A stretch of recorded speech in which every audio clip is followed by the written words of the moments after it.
Hey you guys, what's up? Today is video 1. We got a little guest today. This is Carter. Say hi. Say hello.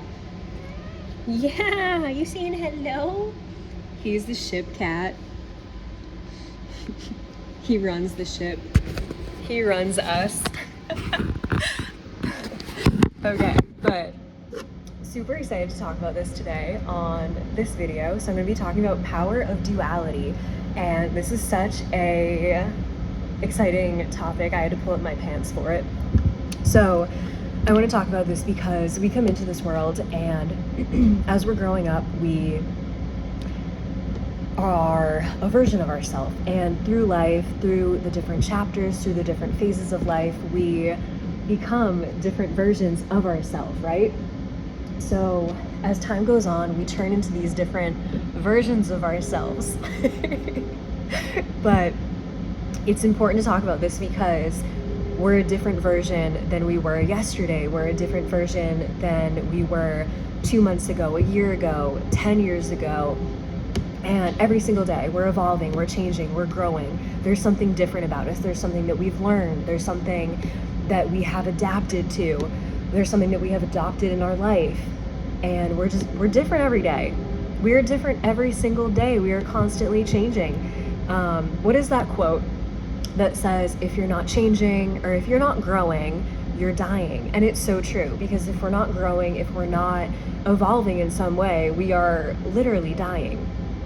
So I want to talk about it because lately in my life, I have been very pulled to be a certain way when I'm around certain people, because at one point in my life, I was a certain way and I was different than how I am now.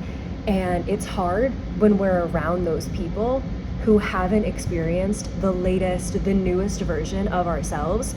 And it's very easy to go back into those patterns that we had during those other versions, because when you're hanging out with those people who know you for the older versions that you are, they don't know the newer version. And in their head, in their mind, they're thinking when they hang out with you, when they talk to you, when they see you, you're going to just snap right into that same exact version that they knew you as. And yeah, this can go for everybody. This goes for anybody. So a big thing in my life that is kind of, I don't know, I guess it has been always on my mind is when I think about myself, I think about what dualities I hold strongest. And I think the two for me are between being minimalistic and wanting a luxurious, bougie lifestyle. So on one end of me, I am very minimalistic. I make my own products. Even when I cook food, I'm very much meat, rice, veggies, nothing fancy, very basic, minimalistic in the terms of I don't have many materialistic things. I literally have a 1996 Chevy van that I converted. Minimalistic as fuck. That is just me. And then I'm also minimalistic. I don't have that many clothes. I don't have that many things. I was traveling full time before I rescued my dog. Let me shut the radio off. Okay, we're good. So I was traveling full time before my dog, and it didn't make sense for me to have many things.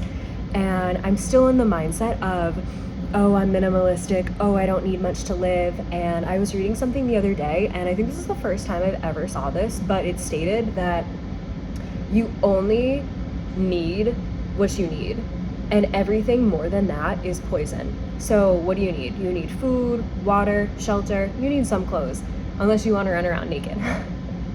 But those are the things you need. And then everything after that is poison. And I could not agree more. I thought about all of the health things that I have bought, all of the electronics that I have bought into. And I was like, wow. It's so crazy to think about back in the day. Nobody had these things and they were fine. They were living, they were thriving, they were doing them. And now we have all of these extra things, and it's like, what for? Why do we have these extra things? Like, it is pretty much trying to fill a gap inside ourselves that we're not happy with ourselves in some way. And we think that buying things, having things can change that, can fix that, can make us happy. So there's that part of me, very minimalistic. And then there's the other part of me who desires so strongly to have a Range Rover, to have a G-Wagon, to buy all of the luxury experiences, fly first class, I keep saying fly first class, oh my god, I can't talk, fly first class, fly business class, live in a mansion, have a private chef, have a nutritionist, have all of these luxurious, bougie lifestyles. And I'm so caught in between these two dualities where so many people know me for the minimalistic Kylie who wears a hat and wears these kind of t-shirts. And then there's another part of me who so badly loves bougie. I love fancy lifestyles. And I did not grow up wealthy. I grew up very, very low to middle class. I would say more middle class. And I just never had those luxuries.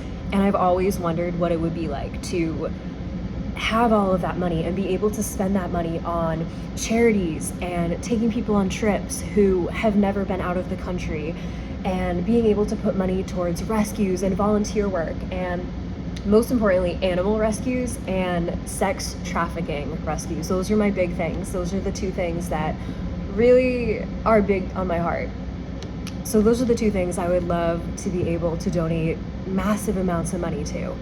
And I can see the good in both of them. I can see the good in being minimalistic and living a simple life. And then I can also see the beauty in having all of this money and doing such good with it, because I have been through so many different experiences in my life, and I grew up with the beliefs that money was quote unquote bad. But just like anything, bad, good, it's just a label. It is literally nothing. Everything in life is just neutral, and then we put a label on it, right? So here he comes.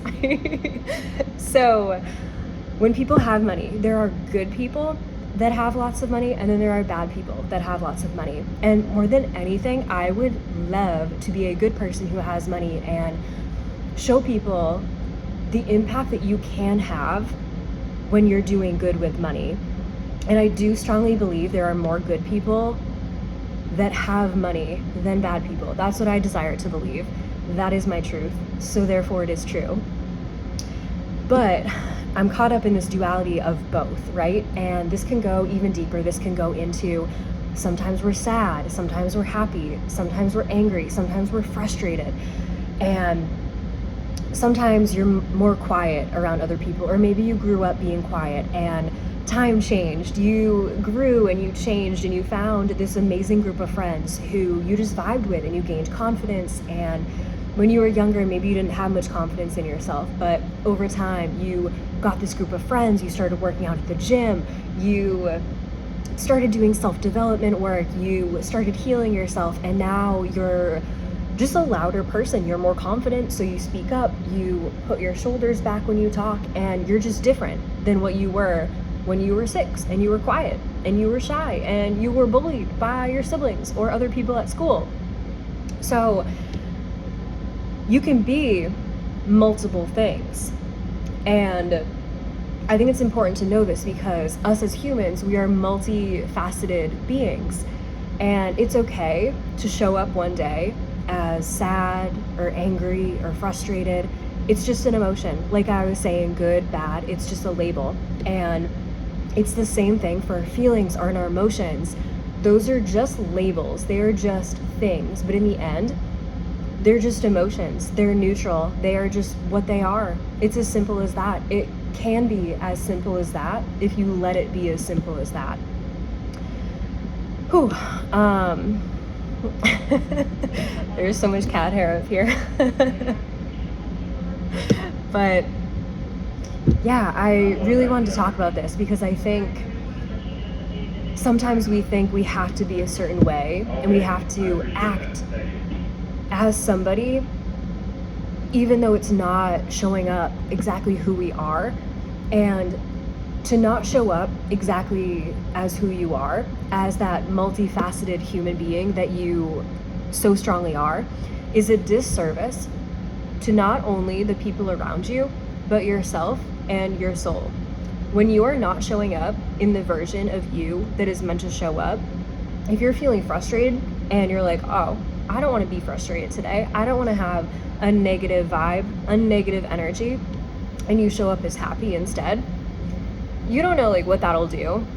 Like, you're supposed to show up as you all the time, you know? Maybe you show up frustrated, maybe you show up sad, and your coworker is also sad, your coworker is also frustrated, and you show up exactly how you're feeling. Maybe you guys bond over that. Maybe you have a huge realization together that it's okay to be sad, and you talk about what's going on with ourselves, and with that you made a friend. Whatever it could be. I know that might be a silly example, but there's a reason why you're feeling how you're feeling, and instead of trying to push past that and trying to be the happy, the more bubbly, high energy version of yourself, because that's what society told us is right, you got to show up as you, and all of you. And I'm not giving you a hall pass to complain or be a negative person. I'm saying when these emotions come up, you're supposed to feel them. You're supposed to see what is underneath them. And within that, you can see where it's coming from and how to fix it, how to heal it, and how to really dig into where it's coming from, because all of the feelings that you're having are coming from something else. I'm out of breath. But it is just so important to be all of you and be 100% authentic to yourself and to your soul, because there's a reason why you are who you are. There's a reason why you're having certain emotions and certain feelings on that day. And like I said, like, for you to just not show up as you, for you to show up as what do I want to say? For you to show up trying to be all put together or not a full version of yourself isn't doing you any good. It'll do you more harm than it will do you good. And like I said, it's a disservice to not only you, but think about your soul. Think about the people around you. Yeah, I hope that made sense. I really hope that made sense.